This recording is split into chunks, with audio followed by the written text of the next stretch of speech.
राजकारणात संघाची entry Padmashali youth power शिवसेनेत शिंदे गटाला मिळाला नवा गेम चेंजर।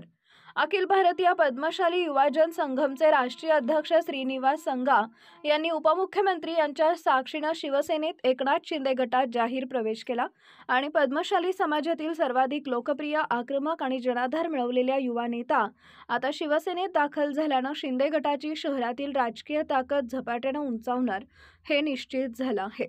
पद्मशाली समाजात संघा यांची ओळख ही फक्त नेता म्हणून नाही तर युवा ऊर्जेचा केंद्रबिंदू, समाजाला एका धाग्यात बांधून ठेवणारा प्रेरणा स्तोत्र आहे। विविध समाज घटकातील युवकांशी त्यांनी उभारलेला मजबूत नातेसंबंध, सततचा जनसंपर्क आणि प्रत्येक सामाजिक प्रश्नांवर घेतलेली थेट भूमिका हे त्यांचे राजकीय भांडवल ठरले आहे। मागील विधानसभा निवडणुकीदरम्यान पद्मशाली समाजाला एकत्र आणण्यात त्यांनी निभावलेली आघाडीची भूमिका आजही राजकारणात उदाहरण म्हणून घेतली जाते। या नेतृत्व कौशल्यामुळेच शिवसेनेला सोलापूरमध्ये प्रभावी, कणखर आणि सैनिक वृत्तीचा नेता लाभला आहे। संघा यांच्या पक्षप्रवेशानंतर सोलापूरच्या राजकीय वातावरणात अक्षरशः हलचल निर्माण झाली आहे।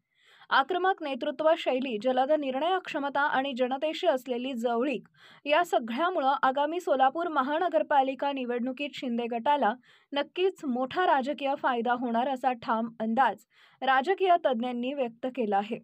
श्रीनिवास संघा यांची शैली म्हणजे काम करा, दाखवा आणि पुढे चला। त्यांच्या नेतृत्वामुळे शिवसेनेला सोलापुरात नव्या ऊर्जेचा बूस्टर डोस मिळालाय।